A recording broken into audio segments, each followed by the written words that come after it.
Greetings, dear ones. I'm Kerayon of Magnetic Service.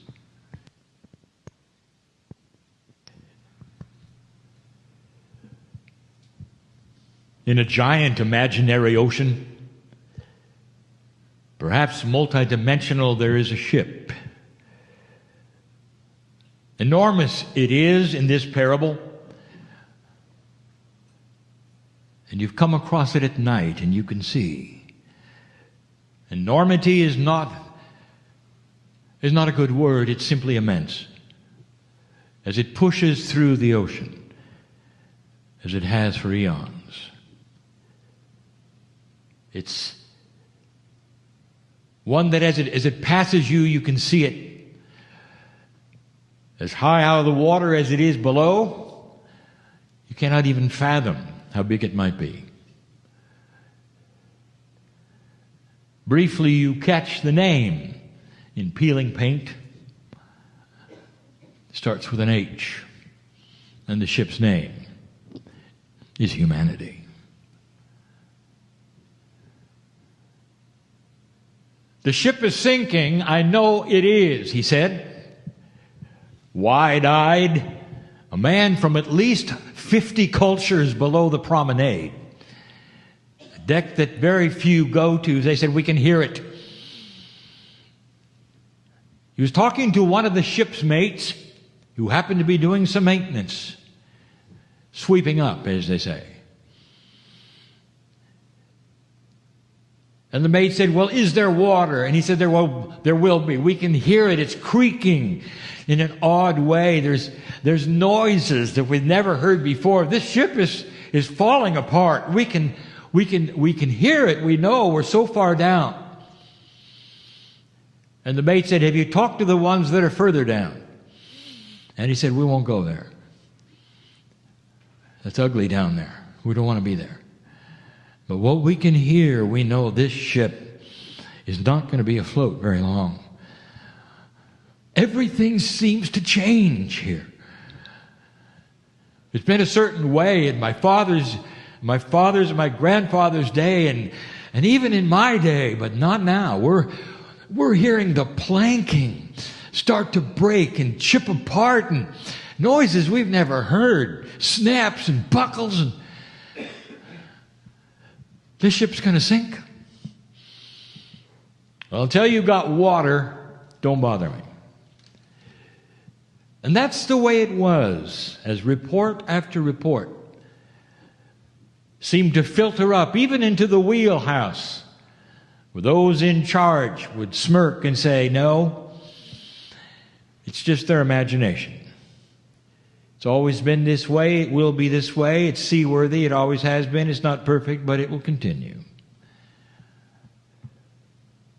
And so it was in this ship called humanity.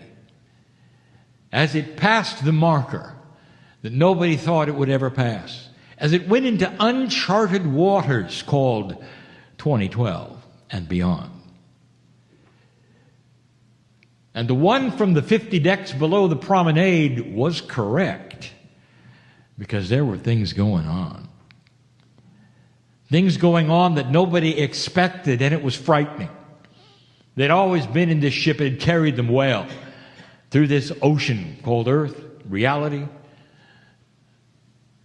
What was this they were hearing? Frightening it was. Some were getting together and talking about it. Over a period of time, there were groups involved in what they were going to do about it, because they were all hearing it. It seems like the lower decks, they heard it first, because they were in the water. And the ones down below 50, well, they didn't go there,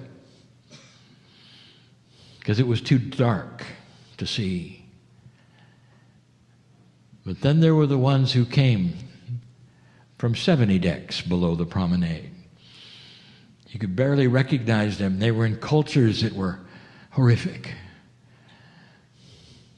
where there are things that you just don't do, where children don't live long, or if they do, they'll cut off their hands. Decks that no one wanted to see, especially the ones on the promenade. No one wanted to ever go there. But that's where they said the rats were. There are rats, and they're coming up. The skipper always knew they were rats, but he said as long as they stay below 50 down, we're fine. But now they're starting to see them on 40 below and 30 below. The rats seem to come out of nowhere. And some of the crew said, we don't have rats. This ship is not rat infested. They found out differently when the one started screaming on the promenade that rats were there. It just seemed like the darkest of the dark coming up from the places no one wanted to go was starting to show itself in this ship. Crew members were sent to destroy the rats as fast as they could, but there were too many. Just another sign. What happens when a ship is going to sink? Well, the rats know, They're leaving the ship. Couldn't hide it after a while. That's the way rumors are. Even 50 decks below, rumors spread. They spread to the elite. And the first 5 decks, we'll call it the first world decks, they started to be aware of it. The food was tasting different. The air conditioning wasn't working as well. It was getting a little too cold. Things that had always worked seemed to be breaking. Then they got word that Deck 40 was very, very unhappy with Deck 39. Maybe not a war, but at least a revolution. Now, that hadn't happened before. They were over that. That was ancient history. 39 and 40 had made peace a long time ago. But suddenly that was threatened. There was unrest. Everything below Deck 10 seemed to be starting to hear things. Now even some of the ones in Deck 6 were hearing things, and the things they were hearing were not pleasant if you were on a boat. Not at all. You're hearing splitting of timbers. This ship's going to sink. Is there any water? The skipper would say. And they'd send down the crewmen and they'd say, no, there is no water. And yet something else they noticed. Down in steerage, the bottom of the bottom, where everybody is in control of how fast that ship goes and how that machinery works, they were all arguing. Because it seemed like the ship was slowing down. And yet the propellers were going just as fast as they ever had before. But the paradigm of how fast things should go with how much fuel is used and where you get it and how you get it was breaking down. There are even some that said, we may run out of fuel. We're going to have to do something different. Or this ship is going to stop. And everybody knows that the ship can't stop, because if it stops, it'll pull water into it. It must keep going. And so, dear ones, this parable continues. And you could say that year after year it got worse. The rats kept coming. Now they noticed that even the rats were abandoning ship, literally jumping out. They didn't want any part of it. Some of those in the decks below were so unhappy and so sure the ship was not going to sink, they took their own lives. They were convinced it wasn't going to work. Such is what cultures do 50 decks down, I'm told. Ones that you would never want to see. Ones that are controlled by those who are unbalanced and dysfunctional. And so this ship called humanity was in trouble, seemingly. And here's what I want to tell you. That in those years of this ship slowing down with all these noises, these crackles and bangs, they started to see it happening. Oh, The first one who saw it couldn't believe it. Looking over the side, he saw a piece, a huge piece of the side of the wooden ship that they were on break off and fall into the water. Break off and fall in the water. He reported no one believed him until they took a look. And they said, this is impossible. This ship was put together so well. It's always held together. Eons it's held together. It doesn't break apart like this. But they all knew that if it breaks apart that much more, and if enough of those planks fall off, they were all doomed. Up there in the first 5 decks, well, they didn't really get those messages. They got other messages. They got messages that things might happen, but nobody said that they were going to sink. And if they had, they wouldn't have believed it because, after all, they're abundant there. They have enough. And to think that the ship called humanity might actually sink was not in their reality. But some of them saw the planks go down in the water and the wood chip off when they were up having a drink on the promenade. And that word got around too. Something's going on.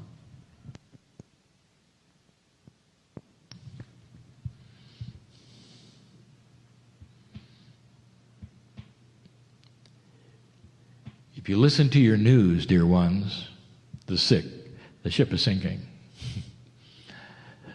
It's sinking in every single way that you're used to. And all the things that you might count on are starting to erode. That's what they would tell you, because that's what it looks like in that dimension that humanity has always been in. You see, the ship is not going to last, they say. Let me introduce you to something that some heard and some did not. Some saw and some did not. One of the children sneaking in to one of the decks that is odd and unusual. A deck you were told to stay away from. Because on that deck there were things unexplainable that go on. So you don't want to go there. But children, they're inquisitive. And they went to that deck. There was a lot of light there, more than usual. But the thing that they heard, that they'll never forget, was the singing. A whole deck. So many people were singing songs. And they had lyrics to songs. And the child that heard the lyrics was making out the story they were singing. And the story they were singing was welcoming of a new ship. Singing about the ship. Only there was no doom and gloom. And he listened carefully, and they said, the new ship that glistens in the sun. He didn't know what to make of it. But the one singing did. What eventually happened in this parable was all of the old wood on that ship broke away. All of it. Fell into an older ocean and vanished. But what you couldn't see unless you were outside of that ship, which no one was as the pieces broke away, they exposed something else. A wonderful, brand new, shiny surface that all the time had been there but not revealed. Had been there waiting for the old to break off when it was time. And all the other decks, all they saw was the breakup. They didn't see the new, shiny, the metal that was replacing the wood. The ship seemed to be slowing down in the water because the engines were old and they weren't functioning right. Until they got new engines.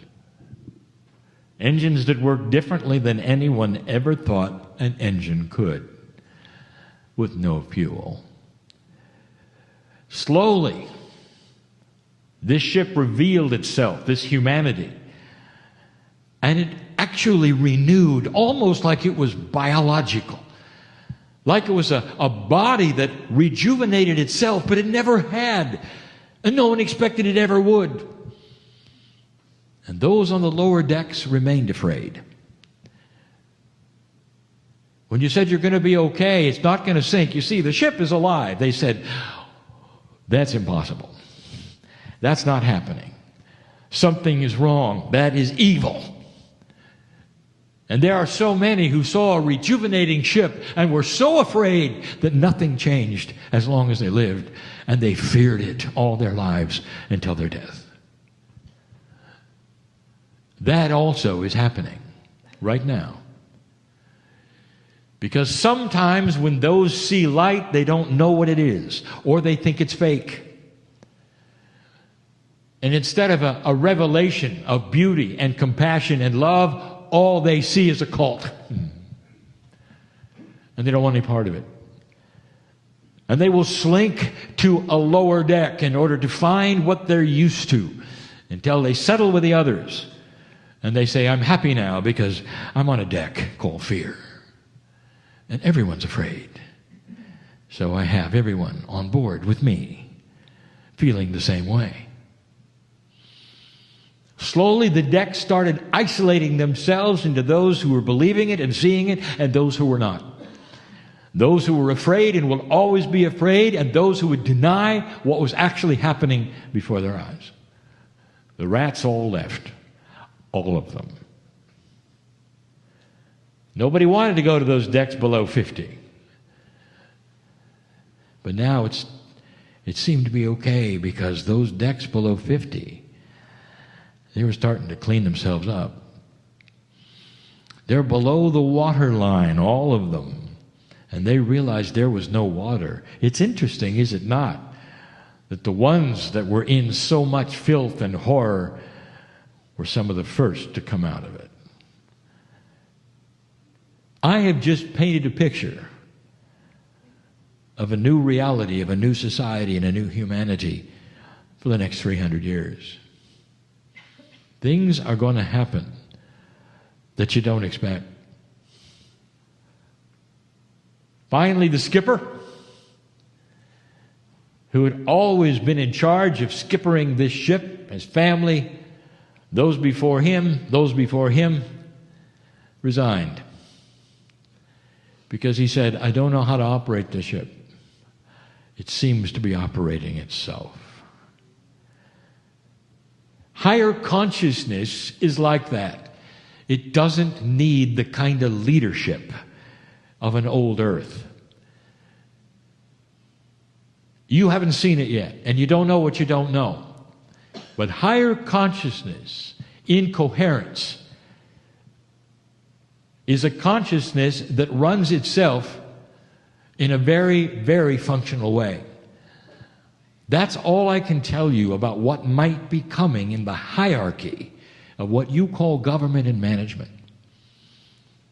It won't look the same as it has for the last 200 years. And some of you right now who are astute are seeing your government with some of the pieces falling off. And some of those who don't want to pass laws, all they want to do is eliminate the other one. That's the ship you're on, and it begins now. I told you this morning, the ship won't sink. All of those doomsdayers who are in another kind of reality, in another kind of paradigm, believe that in order to have something different, you have to eliminate what you have. And that means your economy must fail completely. It must go down to the bottom and be rebuilt. That's an old paradigm of the way things used to work. And we're talking about integration. We're talking about new things growing where the old things were and popping up when you didn't expect it. We're talking about the old things slinking away into that dirty ocean as they should. We're talking about new revelations and light appearing where you wouldn't think it would, 50 decks below or more. We're talking about things that no one has predicted. No one. Because you cannot predict what you can't see in another dimensionality, which is a higher consciousness. We said it before. Low consciousness cannot look up to a higher one. Once you're higher, you can look down. But because you don't know what you don't know, you can't see it. And I just gave it to you. That is what this shift is about.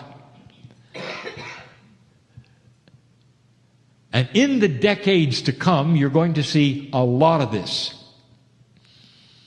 And I'll ask you, in this room, those listening to this, in this parable, what deck are you going to be on? Are you going to be on the deck of fear? Are you going to be the ones that said, I knew it. All these rats, they were always there. They're going to eat us alive. They're coming for us. I always knew it. I always knew they were there. The worst of the worst is happening and we're trapped on this deck. Woe is me.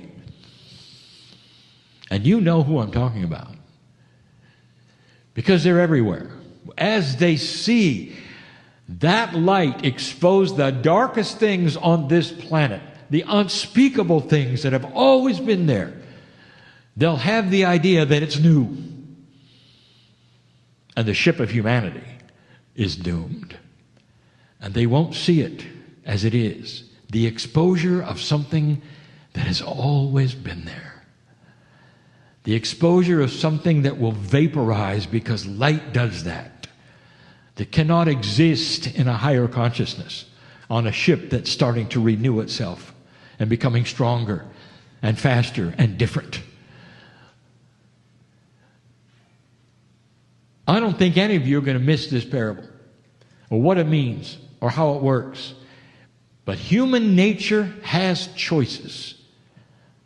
To accept it, to understand it, to work beyond it, to be stuck in it, to fear it, all of those things, that's your choice.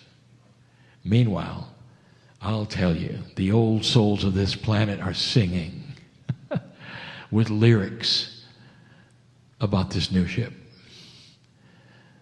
And those lyrics include other lyrics about a new Jerusalem, about a new planet, about coherence, about things you didn't plan on, about food for everybody and clean water when you didn't think it was there, about inventions that are coming your way that make sense and will help humanity instead of raping the land. This is the potential. It's why I am here, giving you these messages from the creative source. Because these are the messages that have happened before in other societies who've gone through exactly what you're going through. Oh, dear ones, free choice is interesting. And in this planet and in these cultures interfacing one another, anything can happen. 2 steps forward, a step back, another step forward. This is up to you. How fast it goes is your decision. It's not coming from the stars. It's not coming from the creative source. And that is why I am here, to inform the souls that will listen, not to fear, to hold the light, and to be part of a new ship. You're coming back. You may not think so, but you are. You won't miss this party. You created it. You're not going to miss the graduation. And as you come back, dear ones, you're going to remember. And you're going to know early what's going on. And you're going to join this choir that sings about a new energy, that sings about a coherence of love and compassion that's different than anything that you've ever seen, that starts to change institutions and the way they think, the way they work. Now, let me make this clear. This has nothing to do with the New Age. It has nothing to do with spiritual systems. All of those things will change accordingly. This has to do with the general population of Earth, who will start to feel these things, be part of these things, and under the guidance of those who seem wiser and more loving and kinder, called the old souls. And these are the ones I'm talking to. I want you to hold this vision,